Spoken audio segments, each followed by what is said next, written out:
आइए पिछले वाले टॉपिक पे कुछ सवाल कर लेते हैं। तो हमने अभी तक क्या देखा है कि चार्ज स्फेयर, चाहे वो कंडक्टिंग हो या नॉन कंडक्टिंग हो, उसकी वजह से पोटेंशियल किस पॉइंट पे कितना होता है। हमारे पास दो तरह के सिस्टम थे। एक था हमारा पोटेंशियल ड्यू टू कंडक्टिंग, चाहे सॉलिड हो या हॉलो हो, या non conducting hollow sphere, uniformly charge sphere होगा तो उसकी वजह से आउटसाइड पे पोटेंशियल होता था कितना, K Q by small r. Surface पे पोटेंशियल कांस्टेंट होता था maximum K Q by are.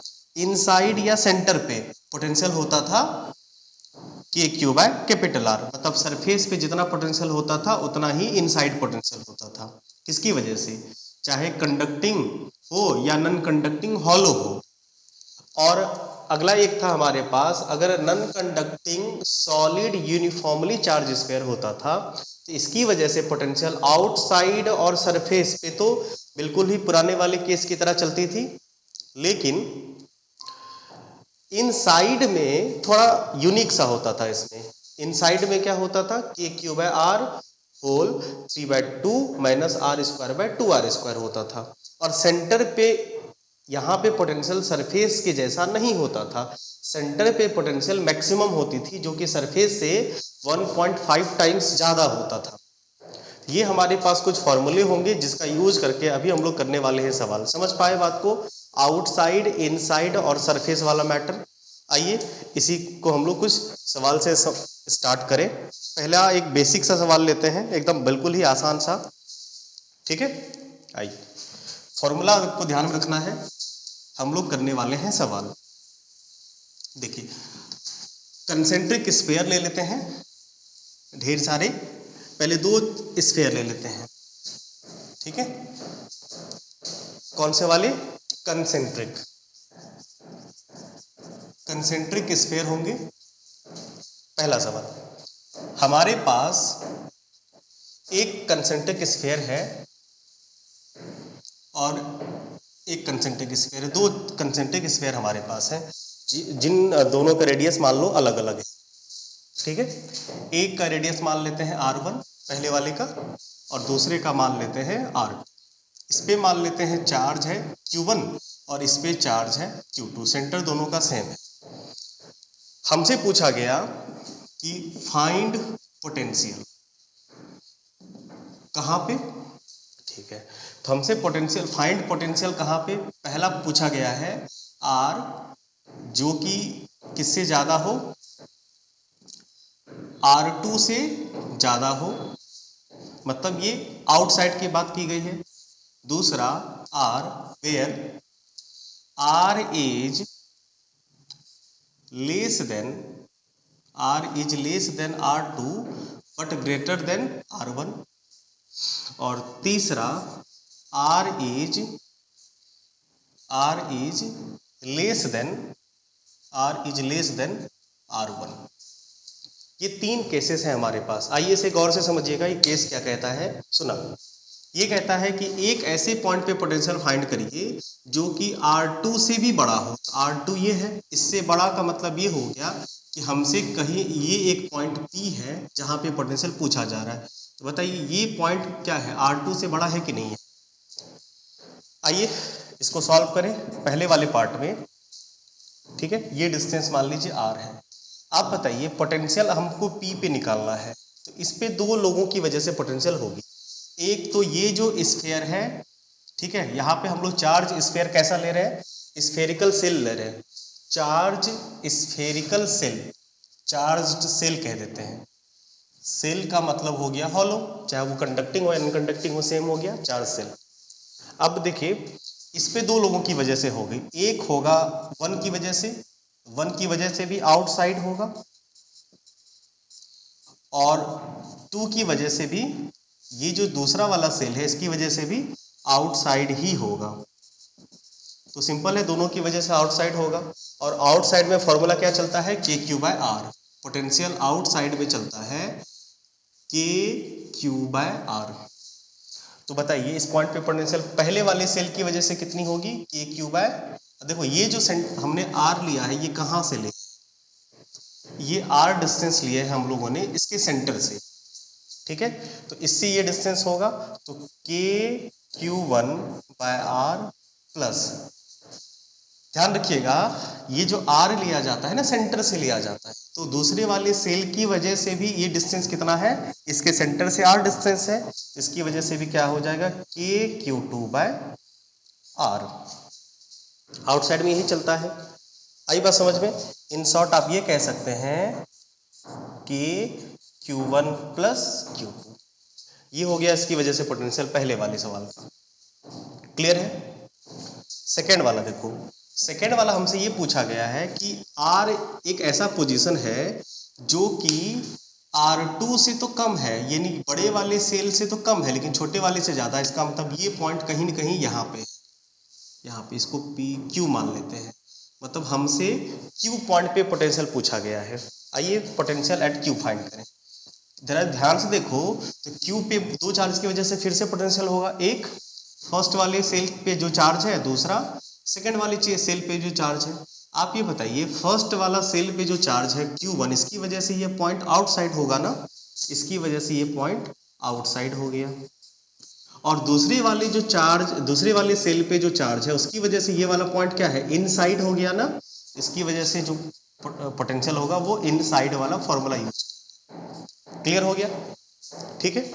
आपको पता है कि आउटसाइड में होता है KQ बाय सेंटर से उस पॉइंट का डिस्टेंस, सेंटर से इस पॉइंट का डिस्टेंस हमने कितना माना है, R, KQ1/R प्लस इनसाइड में सेल की वजह से होता है कांस्टेंट, और कांस्टेंट में हम लोग उस सेल का रेडियस लेते हैं। तो बताइए दूसरे वाले सेल का रेडियस कितना है, दूसरे वाले सेल का रेडियस कितना है बाबू, दूसरे वाले सेल का रेडियस है R2, इसकी वजह से हो जाएगा KQ2/R2। क्लियर है। दूसरे पॉइंट पे भी आ गया आपका, K कॉमन आएगा, एज इट इज छोड़ देंगे। आइए तीसरा हमसे ये पूछा गया है कि R जो होगा वो R1 से भी छोटा होगा, मतलब ये जो पॉइंट है यहाँ पे कहीं पे है, PQR, ये मान लेते हैं पॉइंट हो गया हमारा PQR, मान लो कोई भी S पॉइंट, ठीक है, इस वाले पॉइंट पे ये डिस्टेंस पे। अब देखो यहाँ पे मामला क्या है, ये वाला पॉइंट इस वाले सेल का भी इनसाइड है और बड़े वाले सेल का भी इनसाइड ही है, इसीलिए पोटेंशियल एट S पॉइंट पे V1 भी इनसाइड चलेगा, है ना, और V2 भी इनसाइड लिखोगे, इनसाइड, दोनों की वजह से यहाँ पे पोटेंशियल जो होगा वो इनसाइड वाला मैटर चलेगा। ठीक है, इस पॉइंट पे भी पोटेंशियल इनसाइड, ये वाला जो S पॉइंट है ये इस वाले सेल, फर्स्ट वाले सेल का भी इनसाइड वाला पॉइंट है और सेकंड वाले सेल का भी इनसाइड पॉइंट है। इनसाइड में क्या चलता है, इनसाइड में सेल की वजह से कांस्टेंट और उस सेल का रेडियस लिखाता है, तो K इस सेल पे चार्ज और इस सेल का रेडियस R1, K इस सेल पे चार्ज, इस सेल का रेडियस, सेकंड सेल पे चार्ज Q2, सेकंड सेल का रेडियस R2। इस तरह से हम लोग क्या करेंगे, किसी भी कंसेंट्रिक सेल के किसी भी पॉइंट पे पोटेंशियल कैसे फाइंड करेंगे, तरीका क्लियर हो गया। अगर ये बात आप समझ गए तो एक सवाल आप लोग ट्राई करिए, फिर बाद में बात करते हैं। देखिए प्रॉब्लम क्या है, अगला वाला सवाल देखते हैं। देखो नेक्स्ट क्वेश्चन है कि हमारे पास 3 कंसेंट्रिक सेल है, 3 कंसेंट्रिक सेल, ठीक है, 3 कंसेंट्रिक सेल है हमारे पास। कैसा, कुछ ऐसा देखिए जरा,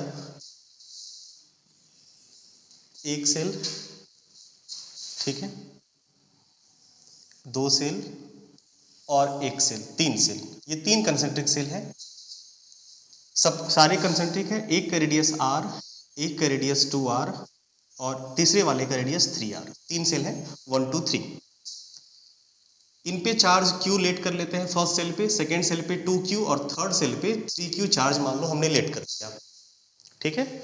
जिसका रेडियस R है उस पे चार्ज Q टोटल सरफेस पे, जिसका रेडियस 2R है उस पे चार्ज 2Q, जिसका रेडियस 3R है उस पे चार्ज हमने 3Q लेट किया है, मान लिया हमने। और हमें अब पूछा गया है इस पे जो पोटेंशियल फाइंड करना है, ठीक है, find potential at the surface of second shell. हमसे ये पूछा गया है find potential find potential at the surface of second shell. Second shell के सरफेस पे हमसे पोटेंशियल पूछा गया है। तो जरा ध्यान से देखिए, सेकेंड सेल के सरफेस पे पोटेंशियल हमें फाइंड करना है। इस पॉइंट पे तीन चार्ज सेल की वजह से उस पॉइंट पे पोटेंशियल होगी। इसको मान लेते हैं हम लोग पॉइंट पी। ठीक है, कैसे करेंगे? देखो, potential at point P V1 plus V2 plus V3 होगा। तीन चार्ज सेल की वजह से पोटेंशियल होगी। अब आप हमें ये बताइए, पहले चार्ज सेल जिसपे चार्ज Q है उसकी वजह से ये वाला पॉइंट, इस सेल को देखो जरा, ये वाला पहला वाला सेल R रेडियस का, इस सेल के लिए ये वाला पॉइंट आउटसाइड होगा। बिल्कुल, तो ये वाला पॉइंट हो जाएगा आपका आउटसाइड। बस यही वाला मैकेनिज्म लगाना है। अब बताइए, सेकेंड सेल की का ये पॉइंट सरफेस पे होगा ना, सेकेंड सेल के लिए ये वाला पॉइंट कहाँ हो जाएगा? सरफेस। और थर्ड सेल के लिए ये वाला पॉइंट इनसाइड, थर्ड सेल के लिए ये वाला पॉइंट इनसाइड। बस हो गया। आपको सेल की वजह से आउटसाइड, इनसाइड और सरफेस पे फॉर्मूला पता है। बताइए तो आउटसाइड का क्या था? KQ/R।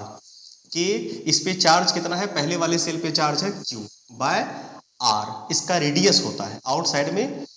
ध्यान देना, आउटसाइड क्या होता है? सेंटर से उस पॉइंट का, जिस पॉइंट पे आप पोटेंशियल फाइंड कर रहे हो उसका डिस्टेंस। इस सेल की वजह से इस पॉइंट का डिस्टेंस कितना होगा? बताओ तो जरा, देखो तो जरा, ये पॉइंट क्या है? ये डिस्टेंस 2R है, कह सकते हैं। बिल्कुल, ये हो गया आपका 2R प्लस सरफेस पे किस सेल का है? 2Q वाली सेल का सरफेस पे वो पॉइंट है, तो चार्ज कितना हो गया? 2Q। और सरफेस पे पोटेंशियल होता है, उसमें रेडियस, लेंथ कौन सा लगाते हैं? R, स्मॉल r, रेडियस के बराबर।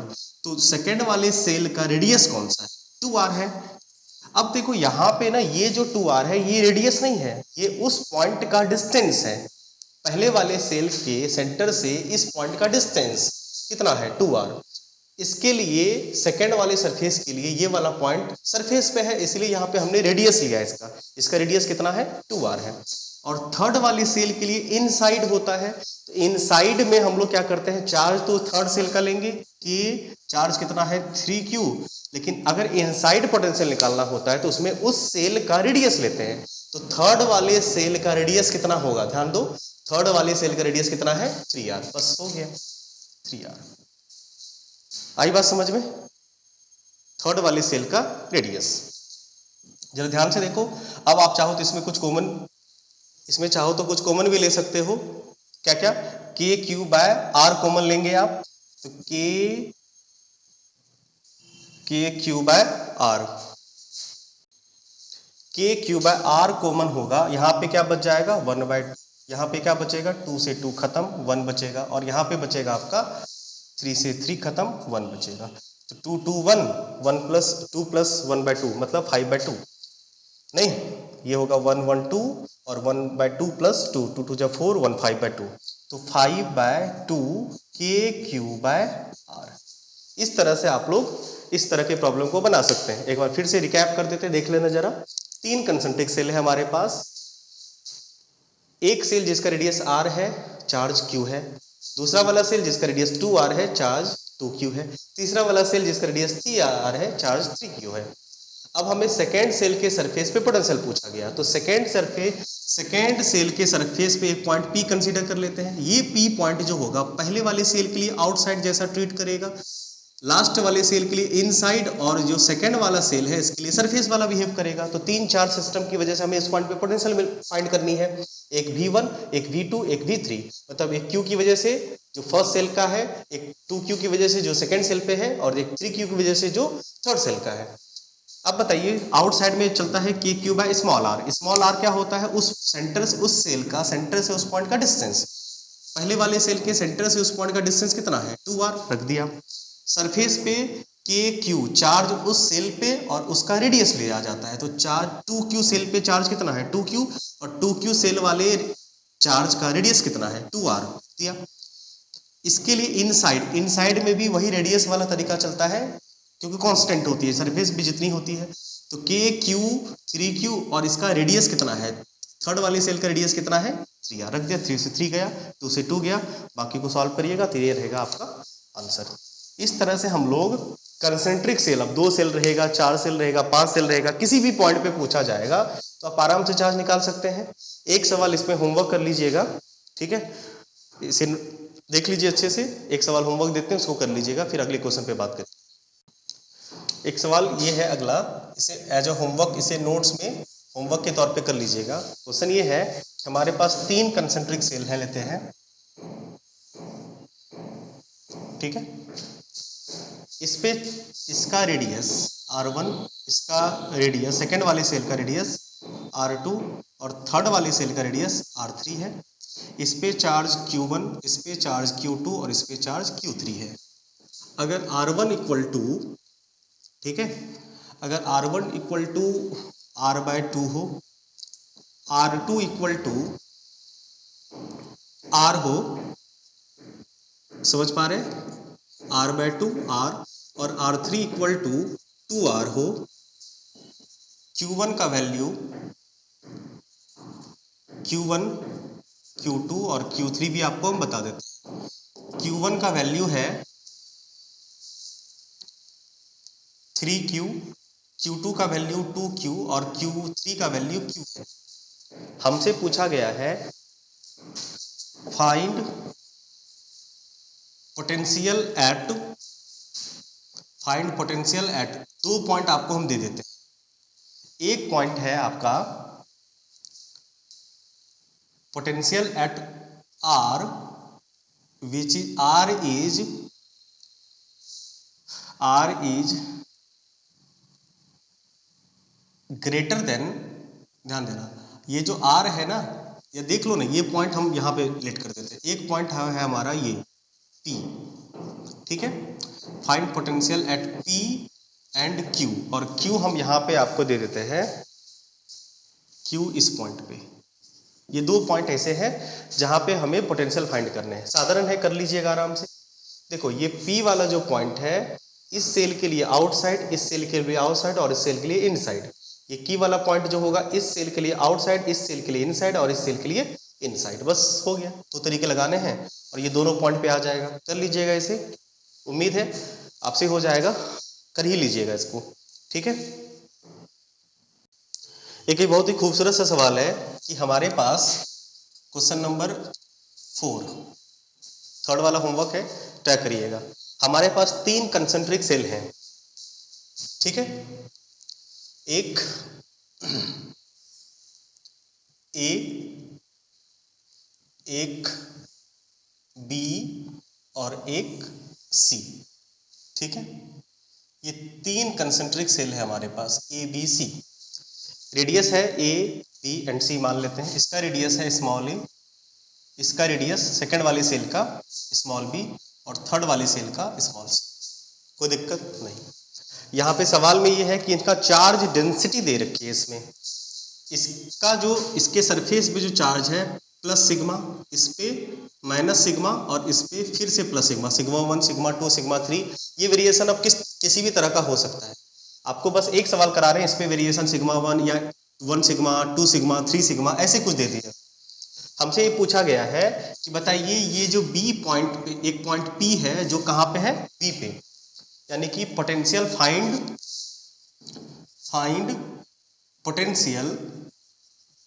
Potential at B, eight the surface of B, surface of B। B पे एक पॉइंट है जो कि सरफेस पे होगा, वहां पे पोटेंशियल कितना होगा। कोई दिक्कत नहीं। ऊपर का कौन सा वाला बाबू, इस सवाल में बस आपको Q1, Q2, Q3 पता चल जाए, काम बन जाए। देखो आपको पता है कि ये सरफेस चार्ज डेंसिटी है और ये भी आपको पता है कि सरफेस चार्ज डेंसिटी सिग्मा जो होता है चार्ज पर यूनिट एरिया होता है, मतलब Q जो होगा वो सिग्मा इंटू A होगा। सिंपल सी बात है, A मतलब सरफेस एरिया। तो अगर हम यहाँ पे सेल A पे बात करें, चार्ज ऑन A पे बात करें, कितना होगा सिग्मा और इसका सरफेस एरिया। और बताइए इसका सरफेस कितना होगा, सरफेस एरिया होता है स्फेयर का सरफेस एरिया 4 पाई r स्क्वायर। हाँ, सरफेस देखो इसका क्या होगा पॉजिटिव और एरिया होता है 4 पाई, इसका रेडियस कितना है, इस वाले सेल का रेडियस कितना, ए 4 पाई ए स्क्वायर। ये सरफेस, ये क्या बोलते हैं, स्फीयर का सरफेस एरिया होता है। उसी तरह से चार्ज ऑन बी कितना होगा, negative sigma 4 pi B square, और चार्ज ऑन सी सेल पे कितना होगा, प्लस 4 पाई सी स्क्वायर। हो गया क्यू ए क्यू बी। आप बताइए, अब हमें पोटेंशियल एट बी पे निकालना है, तो पोटेंशियल बी पे किसकी वजह से होगा, एक होगा सेल ए की वजह से, एक होगा सेल बी की वजह से, और एक होगा सेल सी की वजह से, है ना। अब बताओ ए की, हाँ, तो ए की वजह से ये वाला पॉइंट क्या कौन सा होगा, देखो ए सेल की वजह से पी वाला पॉइंट कौन होगा, इनसाइड आउटसाइड की सरफेस, ए सेल की वजह से आउटसाइड होगा, तो ये ए सेल की वजह से ये हो गया आपका आउटसाइड। बी सेल की वजह से कौन सा होगा, बी सेल की वजह से ये वाला पॉइंट कौन सा होगा, इनसाइड आउटसाइड की सरफेस, सरफेस, सरफेस हो जाएगा। और सी सेल की वजह से ये वाला पॉइंट कौन सा होगा, इनसाइड, इनसाइड। बस अब आपको पता है कि आउटसाइड में के क्यू बाय स्मॉल आर चलता है, तो के क्यू बाय इसका स्मॉल आर चलेगा R1 प्लस, अब बताइए सरफेस पे चलता है के क्यू, इसका रेडियस, इसका रेडियस। अच्छा ये बताओ, इसके लिए R1 का वैल्यू क्या होगा, इसके लिए आउटसाइड R1 का वैल्यू क्या होगा, ये R1 का वैल्यू होगा, बताइए। इसके लिए R1 का वैल्यू ये डिस्टेंस होगा, और ये डिस्टेंस कितना है, इस सेकंड वाली सेल का रेडियस के बराबर, मतलब B। क्या यहाँ पे सीधा B लिख देते हैं। अब बताइए के क्यू बी, इसके लिए क्या चलेगा, सरफेस, सरफेस के लिए लगता है रेडियस। बताइए बी सेल का रेडियस कितना है, बी, तो बी सेल का रेडियस भी बी होगा। और सी सेल का इनसाइड, इनसाइड में भी रेडियस ही लिखाता है, तो के क्यू सी बाय रेडियस, इसका रेडियस कितना है, इसका रेडियस है सी, सी हो गया। अब Q A Q B Q C पता है, नीचे दिख रहा है, देखो एक बार नीचे दिख रहा है, हाँ ठीक है। अब बताओ कि क्यू ए का वैल्यू क्या है, अभी अभी जस्ट हमने क्यू ए पॉजिटिव है ना, sigma 4 pi A square by B, plus Q B negative charge है, नेगेटिव चार्ज की वजह से पोटेंशियल नेगेटिव होता है, तो यहाँ पे नेगेटिव लिख दें, नेगेटिव के क्यू बी कितना है, sigma 4 pi B square by B, और तीसरा वाला जो चार्ज है वो पॉजिटिव है, पॉजिटिव की वजह से के sigma 4 pi C square by C. बस अब कट्टू कट्टू खेलना है, बस हो गया। कहाँ कहाँ कटेगा, एक बी से एक बी कटेगा, एक सी से एक सी कटेगा, और कुछ नहीं कटेगा, कुछ नहीं कटेगा, बस बाकी लिखाएगा, लिख दो। तो potential at B is equal to, क्या क्या कॉमन आ रहा है जरा देखो तो, के सिग्मा 4 पाई कॉमन आ रहा है, के सिग्मा 4 पाई, के सिग्मा 4 पाई, तो सिग्मा के नहीं, चलो के सिग्मा 4 पाई आया कॉमन। अब बच क्या गया यहाँ पे के सिग्मा 4 पाई कॉमन आया, तो ए स्क्वायर बाय बी बचा है, ए स्क्वायर बाय बी बचा है, यहाँ पे माइनस, सॉरी माइनस, के सिग्मा 4 पाई कॉमन आया, ऊपर बस बचा एक बी, और प्लस के सिग्मा 4 पाई ऊपर बचा सिर्फ x, हो गया। इस तरह से हम लोग किसी भी पॉइंट पे पोटेंशियल फाइंड करते हैं। एक बार देख लो फिर से, नहीं दिख रहा होगा। अब देखो के सिग्मा 4 पाई हमने कॉमन लिया क्योंकि सब में कॉमन आ रहा था, बाकी यहाँ पे क्या बचा, A square by B, A square by B, minus यहाँ पे बचा सिर्फ बी क्योंकि एक बी कट चुका था, यहाँ पे बचा एक सी कट चुका था। और इस तरह के सवाल जनरली मेंस में आते हैं, प्रीवियस ईयर क्वेश्चन है, पूछा गया है चार्ज डेंसिटी से रिलेटेड। इस तरह के क्वेश्चन कुछ भी रहेगा बन जाएगा ना, सिग्मा 1, यहाँ पे आप बोलोगे 2 सिग्मा 3 सिग्मा 4 सिग्मा, तो हम लोग चार्ज निकालने का तरीका, और एक बात ध्यान में भूलिएगा मत, पॉजिटिव चार्ज की वजह से पॉजिटिव पोटेंशियल और नेगेटिव चार्ज की वजह से नेगेटिव पोटेंशियल होता है। एक बार देख लो अच्छे से, कोई डाउट हो तो पूछो।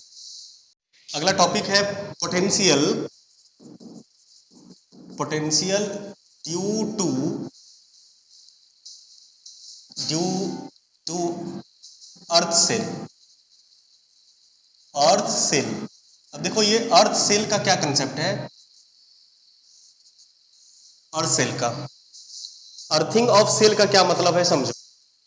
अर्थिंग ऑफ सेल का मतलब ये हुआ कि देखो, आपको याद होगा हम बताए थे जब पोटेंशियल समझा रहे थे आपको, तो बताए थे कि अर्थिंग, अगर किसी भी कंडक्टर को अर्थ कर दोगे तो उसका पोटेंशियल कितना हो जाएगा, 0, क्योंकि अर्थ सारा का सारा चार्ज खींच लेता है, तो सारा का सारा पोटेंशियल वो 0 कर दिया। तो अब जिस भी सेल को, कंसेप्ट ये है, ध्यान दीजिएगा, बहुत सुंदर कंसेप्ट है। कंसेप्ट ये है कि potential of earth shell is 0। Concept ये है कि पोटेंशियल ऑफ अर्थ सेल, कोई भी अर्थ सेल होगा ना, उसका पोटेंशियल कितना होगा, 0, बस बात खत्म। जो भी सेल होगा, जैसे देखो हमारे पास मान लो 2 सेल है, ठीक है, एक सेल ये, अगर हम बात करें ये वाला सेल को हमने कर दिया ये अर्थिंग, ये है अर्थिंग का साइन, समझना, तो इसका पोटेंशियल क्या हो जाएगा, 0। इससे खास मत, इस सेल का पोटेंशियल हो जाएगा 0। अब पता है इससे क्या फायदा होगा, इससे एक बड़ा ही खूबसूरत कंसेप्ट निकल के आता है, बड़ा बढ़िया सवाल बनता है। आपको पता है कि कोई भी सेल होगा ना, कोई भी सेल होता है, उस सेल में थोड़ा सा थिकनेस होती है। थिकनेस मतलब हो गया उसके बाद डबल लेयर हो गया, तो डबल लेयर, एक आउटर होगा एक इनर हो गया, तो चार्ज जो होगा ये दोनों लेयर पे लाई करेगा। समझ पा रहे बात को, जो सेल है, सेल के पास थिकनेस होगा, तो थिकनेस में होगा तो दोनों लेयर होंगे उसके पास, है ना, तो दोनों लेयर में एक आउटर लेयर होगा एक इनर लेयर होगा, तो चार्ज जो होगा वो सरफेस पे होगा, तो कुछ चार्ज आउटर पे कुछ चार्ज इनर पे होगा। हमसे इस टेक्निक से ये पता चल जाएगा कि सेल के इनर या आउटर सरफेस पे कितने चार्ज है, इसको फाइंड करने के लिए कंसेप्ट यूज होता है। आई बात समझ में। जैसे हम लोग अगर इसी सवाल को बात करें, इसी सवाल से समझें कि क्या पूछा गया है, कि देखो हमसे ये पूछा गया है कि अगर इस पे चार्ज, ध्यान दो, अगर इस पे, ये पहला वाला सेल जिसका रेडियस मान लो कुछ है, ठीक है, मान लेते हैं इसका रेडियस है r1 और इसका रेडियस है r2, R1 R2, अगर इस पे चार्ज प्लस Q है तो बताइए इस सेल पे जो चार्ज है Q वो कितना है, आपको फाइंड करना है। इसका, इस कंसेप्ट से मदद से फाइंड Q कितना होगा, ठीक है। तो जिस भी पॉइंट पे आपको, जिस सेल के लिए चार्ज पूछ रहा है उस पॉइंट पे पोटेंशियल निकाल लीजिए, आपको पोटेंशियल डिफरेंस वाला तरीका आता है। कैसे सवाल, क्वेश्चन क्या था समझ गए, आइए क्वेश्चन करते हैं। हम एक काम करते हैं, इस पॉइंट पे क्या कर देते हैं, पोटेंशियल कर देते हैं। आपको पता है कि इस सेल पे पोटेंशियल, यानी कि ये मान लो सेल ए और ये सेल बी, तो potential at B equal to 0। Question ये है कि हमारे पास 2 सेल हैं, ये बात समझ गए ना कि जिस सेल को अर्थ करिएगा उसका पोटेंशियल 0 हो जाएगा, क्योंकि अर्थ का पोटेंशियल ऐसे भी 0। अर्थेड कंडक्टर, कोई भी अर्थ कंडक्टर होगा या किसी भी कंडक्टर को अगर आप अर्थ कर देंगे तो पोटेंशियल 0 हो जाएगा। अब इससे हमें ये फायदा होगा कि जैसे इस सेल पे, ये सेल नंबर 1 ए सेल जिसका रेडियस r1 है और बी सेल जिसका रेडियस r2 है, ए सेल पे हमें चार्ज पता है प्लस Q है, बी सेल पे कितना चार्ज है हमें नहीं पता, कैसे निकालोगे, ये सवाल हो गया कि बी सेल पे मान लेते हैं चार्ज क्या है, स्मॉल q है, जिसका वैल्यू हमें नहीं पता। आइए फाइंड करते हैं, क्वेश्चन समझ गए ना। चलो, अब बी पॉइंट पे पोटेंशियल 0 है, लेकिन ये बताइए बी पे सर पोटेंशियल किसकी वजह से बनेगी, एक सेल ए की वजह से बनेगी आउटसाइड और एक सेल बी की वजह से बनेगी सरफेस। तो आप ये कह सकते हैं पोटेंशियल एट बी पे 2 लोगों की वजह से बनेगी, एक होगा potential due to A plus potential due to cell B. A की वजह से आउटसाइड होगा बाबू, और बी की वजह से क्या होगा, बी की वजह से सरफेस पे होगा, यस और नो होगा ना। अब बताओ आउटसाइड, ये बी भी तो 0 रखोगे, समझ पा रहे हैं, दिख पा रहा है। अब बताइए वी ए क्या होगा, ए आउटसाइड की वजह से K Q by R, K Q, इस सेल का चार्ज कितना है plus Q by R, R क्या है यहाँ पे R2, डिस्टेंस R2 प्लस इस सेल की वजह से इस पे चार्ज Q का वैल्यू हमें तो पता नहीं है, इसलिए हमने स्मॉल q रख दिया, और इसकी वजह से ये सरफेस है, सरफेस के लिए इसका रेडियस लिखा था, और सेकंड सेल का रेडियस कितना है R2, कोई दिक्कत दिख रहा है। अब इसको अगर इधर लाओगे तो KQ by R2 is equal to, समझ पा रहे, दिख पा रहे, KQ बाय R2 हो जाएगा minus KQ by R1, sorry R1 नहीं R2 ही लिखाएगा, देखो ना R2 था, K से K कट गया, R2 से R2 कट गया। देखो स्मॉल q का वैल्यू माइनस q आया, इसका मतलब इस सेल पे कितना चार्ज है, माइनस q। समझ पाए कंसेप्ट क्या है? जिस सेल को अर्थ किया गया है उसका पोटेंशियल जीरो कर देना है, ये हमें पहले से पता है। अब इस पॉइंट पे पोटेंशियल निकालते हैं कैसे? इसकी वजह से आउटसाइड, इसकी वजह से सरफेस रख दिए, इक्वल टू जीरो कर दिए, Q और Q में रिलेशन आपका आ गया। समझ पाए कैसे बनता है इस तरह का सवाल? अगर इसी सवाल में इनसाइड वाला सेल, अंदर वाला सेल को अर्थ कर देते तो क्या होता? जैसे ये सेल है और एक ये सेल है, सेल ए और सेल बी।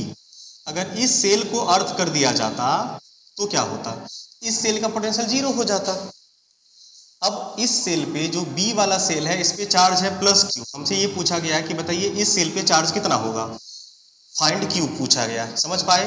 इसका रिलेशन मान लो R1 और ये है R2। क्वेश्चन सेम है, हमने क्या किया है, यहाँ पे अंदर वाले सेल को अर्थ किया है। कोई दिक्कत? चलो कैसे बनाओगे बाबू? चूंकि बी से ए सेल अर्थ हुआ है तो ए सेल का पोटेंशियल होगा जीरो, और ए सेल पे पोटेंशियल किसकी वजह से होगा? ए सेल पे पोटेंशियल होगा एक तो खुद ए सेल पे जो चार्ज है उसकी वजह से, और एक जो सेल बी है उस पे जो चार्ज है उसकी वजह से। ए सेल पे जो चार्ज है वो कौन सा लाई करेगा? सरफेस वाला बाबू, यस और नो? ठीक है। और बी सेल पे जो चार्ज है वो इस देखो ये इनसाइड लाई करेगा, ये पॉइंट इस सेल के लिए इनसाइड होगा ना, इनसाइड। बस अब देखो ये जीरो हो गया, दिख रहा बाबू? हाँ, ए की वजह से, सरफेस की वजह से पोटेंशियल होता है कि इस पे चार्ज कितना है, तो इस पे चार्ज स्मॉल क्यू हमें पता नहीं, इसका रेडियस लिखाता है, इसका रेडियस कितना है, R1। कोई दिक्कत नहीं, ठीक है, गुड। अब दूसरा, इसकी वजह से चार्ज Q और इनसाइड की वजह से क्या होगा, इनसाइड इसका डिस्टेंस लिखाएगा, डिस्टेंस कितना होता है, R2। समझ पाए बात को? ठीक है, आइए डिस्टेंस कितना, R2। अब हमें स्मॉल q निकालना है, इसको उधर ले आते हैं, ये जीरो हो गया ना, इक्वल टू जीरो, क्योंकि VA जीरो हो गया, तो KQ by R1 equal to minus KQ by R2। हमें ये Q चाहिए, K से K एलिमिनेट हो गया, मीन्स स्मॉल q, जो Q चाहिए हमें, Q इक्वल टू हो गया आपका negative of Q into R1 by R2। इस तरह से आप किसी भी सेल पे चार्ज इस टेक्निक से निकाल सकते हैं। एक बार देख लीजिए आराम से। क्वेश्चन ये है, हमसे कहा गया कि एक 3 सेल है, 3 कंसेंट्रिक सेल है A B C, इसका रेडियस R, इसका रेडियस 2R और इसका radius 3R, Q1 Q2 Q3 इस पे चार्ज है, ठीक है। आपको इसमें से करेक्ट ऑप्शन बताना है, अगर ये जो थर्ड सेल है इसे अर्थ किया गया हो तो। क्लियर है? मतलब आपसे इसको सॉल्व करना है, बाकी रिलेशन आ ही जाएगा। तो तीसरा सेल किया गया है, मतलब पोटेंशियल C का जीरो हुआ होगा, ये ना हुआ होगा, तो पोटेंशियल C पे, इस पॉइंट पे पोटेंशियल किसकी वजह से होगी, एक A की वजह से आउटसाइड, B की वजह से आउटसाइड और C की वजह से सरफेस। तो इस पॉइंट पे पोटेंशियल 3 लोगों की वजह से होगा, एक होगा potential due to shell A, एक potential due to shell B और एक होगा potential due to shell C। आई बात समझ में? इससे एक रिलेशन आपका आएगा, इसकी वजह से सेल A की वजह से आउटसाइड, B की वजह से B आउटसाइड और C की वजह से सरफेस। समझ पाए? बोलो कोई दिक्कत नहीं? चलो अब इसको सॉल्व करेंगे और इक्वल टू जीरो कर देंगे सारे चार्ज की वजह से। तो A की वजह से पोटेंशियल कितना हो जाएगा, A की वजह से होगा outside KQ by R, KQ1 by, यहां से इस पॉइंट का डिस्टेंस कितना है, इस पॉइंट से डिस्टेंस है 3R, प्लस इस चार्ज की वजह से KQ2, इस पॉइंट से सेकेंड वाले सेल का सेंटर भी वही ना है, इसके लिए भी डिस्टेंस क्या होगा, सेंटर से ही लोगे तो क्या होगा, उस पॉइंट का 3R ही होगा। और थर्ड सेल सरफेस, सरफेस के लिए रेडियस लिखाता है, तो हो जाएगा आपका KQ3 by 3R equal to zero. ओ यहां से एक रिलेशन आया आपका क्या, Q1 plus Q2 plus Q3 equal to zero, क्योंकि 3R उधर जाके के खत्म। एक रिलेशन ये आया आपका। इसका मतलब आपको एक इक्वेशन, क्या ये ऐसा ऑप्शन है? ऑप्शन तो बिल्कुल है, आप चाहो तो आराम से सॉल्व भी कर सकते हो। ठीक है। सी पॉइंट का पोटेंशियल हम लोग करते हैं 0, इसकी वजह से सरफेस की वजह से R, 2R and 3R inside a point का पोटेंशियल करते हैं 0। हाँ ठीक है। क्या ऐसा कोई ऑप्शन है? बिल्कुल एक ऑप्शन तो दिख रहा है, Q1 प्लस Q2 बराबर minus Q3, sorry minus Q3 option में था ना। हाँ ऑप्शन था आपका minus Q3, mistake, minus Q3। एक इक्वेशन बन गया, यहीं से आ गया आपका सवाल, नहीं समझे रे? देखो पोटेंशियल सी वाला पॉइंट अर्थ किया गया है, तो इसके लिए इस पे पोटेंशियल कर दिए 0। अब इस पे किसकी वजह से पोटेंशियल होगी? इस पे पोटेंशियल होगी ए की वजह से आउटसाइड, बी की वजह से आउटसाइड और सी की वजह से सरफेस, तीनों की वजह से निकाल के 0 कर दिए। सरफेस पे KQ/R, इसके लिए डिस्टेंस हो जाएगा 3R, KQ/, इसके लिए भी डिस्टेंस 3R, और इसके लिए तो रेडियस ही लिखाएगा जो कि 3R है। तो Q1 plus Q2 plus Q3 बराबर 0। एक ऑप्शन है आपके पास, इसमें आप Q1 plus Q2 equal to minus Q3 tick कर सकते हैं, पहला वाला ऑप्शन सही। इस तरह से अर्थिंग बेस्ड क्वेश्चन आप आराम से इजीली कर सकते हैं, यस और नो, आराम से कर सकते हैं बिल्कुल। तो अर्थिंग से रिलेटेड इतने ही कंसेप्ट थे। अब इस पे वही कॉम्प्लेक्स क्वेश्चन जो भी बनेगा, इसका टेक्निक आपको आ गया है, बेसिक आपको आ गया है। अब आप लोग DPP जाएगा, उसे सॉल्व करिएगा, फिर बाद में बात करते हैं अगली क्लास में। तब तक के लिए धन्यवाद।